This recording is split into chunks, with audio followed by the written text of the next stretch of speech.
इनको दे देना, फिर आप ले लें, पहले माइक आप ले लें। जी सुनाई जी, कैसी हैं आप? ठीक है, पहले तो चलें आपके बचपन की तरफ आते हैं। बचपन के अंदर भी पॉलर अपने आप को मेकअप करने का या इन चीज़ों का शौक था कि वो तैयार होकर, जब लड़की नहीं है कि शीशे के सामने खड़ी हो जाती है कि मैं प्यारी दिखूं, कोई आ रहा है, इस तरह का ये तो नेचर है, ये तो नेचर से हट के तो आप कभी भी नहीं रह सकते। हर बच्ची जो छोटी सी होती है वो हमेशा गुड़िया से ही खेलती है और वो ज्वेलरी को ही पसंद कर रही होती है और हर वक्त बनाव श्रृंगार करके वो हमेशा कभी पेरेंट्स से छुप के, कभी उनके सामने शीशे के आगे ही मतलब ज़्यादा एक्टिव रहती एज एन मेकअप आर्टिस्ट या एज एन, ये कब सोचा कि मैंने पॉलर की इंडस्ट्री में जाना है?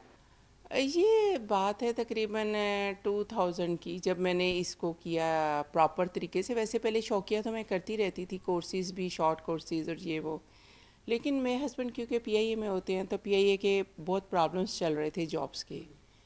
तो फिर मैंने सोचा कि मेरे हस्बैंड अकेले काम करते हैं, खुदा ना खास्ता जॉब का इशू हो गया तो जाहिर है बच्चे हैं, घर है, एक फैमिली है, एक आपका भरम बना होता है, तो आपने उस सारे को कैसे लेके चलना है। तो बस फिर मैंने सोचा कि मैं चलो सैलून का करूं और जिम का करूं। हम लोग जिम और सैलून दोनों का स्टार्ट किया था फिर।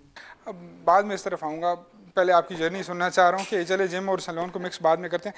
मुझे बताइएगा कि ये जो ख़वातीन होती हैं, ये जस्ट ये पॉलर की हद तक या टीचर की हद तक हमारा माशरा क्यों महदूद करता है? इनको बाकी स्किल्स क्यों नहीं सीखने देता? जैसे हम मर्द हैं वो बाकी जो काम कर रहे हैं, टेक्निकल काम हो गया, ड्राइविंग होगी, एक्सेट्रा, मतलब बहुत सारी चीज़ें जो की जा सकती हैं, लेकिन खातून को, बहनों को यही बोला जाता है कि नहीं तुम सिर्फ पार्लर कर सकती हो, या फिर हद मारो तो टीचिंग कर सकती हो। बहुत कुछ बड़ी जॉब उनको दे दी जाए तो इसी तरह की कुछ और दे दी जाती है। एक्चुअली बाकी जो जॉब्स हैं उसमें आपको एजुकेशन का बड़ा रोल है, और आपको पता है कि पाकिस्तान में इतना ज़्यादा एजुकेशन का नहीं था। को एजुकेशन में वैसे पेरेंट्स बड़ी मुश्किल ही इजाज़त देते थे कि आप यूनिवर्सिटीज़ में जाएं, तो फिर बीए करते करते लड़कियों की शादी हो जाती थी। हाँ, और ख़ूबसूरत लड़की की तो फ़ौरन ही हो जाती थी। और बाकी ये है कि जो टाइम आगे गया, जो लोग ज़्यादा अफोर्ड करते थे, ज़्यादा अपने बच्चों को पढ़ा सकते थे, उन लोगों के बच्चे बहुत अच्छे फील्ड्स में, एजुकेशनल उसमें आगे चले गए। किसी दौर में कहा जाता था कि education is the only weapon to change the world.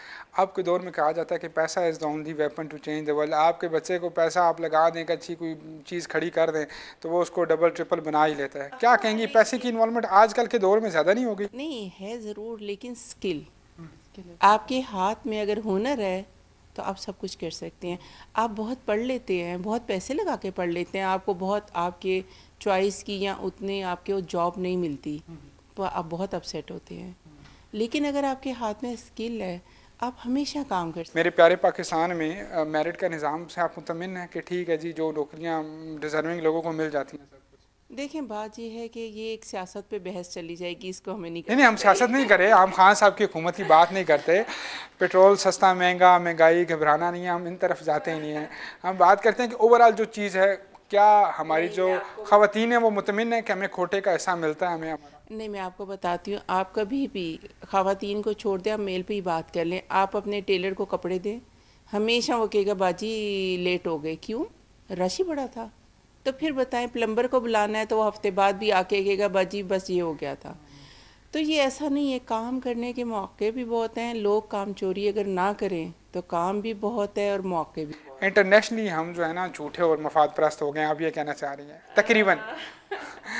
Mic दे दीजिएगा जी। अस्सलाम वालेकुम, अस्सलाम। कैसी हैं आप? अल्लाह का शुक्र है। मादर को फॉलो करते हुए ये सोचा कि मैंने ब्यूटिशियंस फील्ड में आना है, या वो अपने अंदर भी थोड़े थोड़े जरासीम पड़े हुए थे तो चलो आ गए? मेरा ख्याल है कि कुछ तो बिकॉज़ हेल्प अराउंड आप कर ही रहे होते हैं घर में। उसके अलावा क्योंकि मैंने बिज़नेस पढ़ा था तो मुझे लगने लगा कि मेरे साथ के लोग जो जॉब्स कर रहे थे, मैं देखती थी कि कौन किस स्टार्टिंग पैकेज पे काम कर रहा है और वो क्या काम करेगा। और मुझे पता था कि it is very difficult to manage your own house. बच्चे आपके छोटे हैं, आप जॉब करने गए, इट्स वेरी डिफ़िकल्ट। जो लोग करते हैं, बड़ी सुपर विमेन है जो करती हैं। तो मुझे लगा कि दिस इज़ ईजियर ऑल्सो।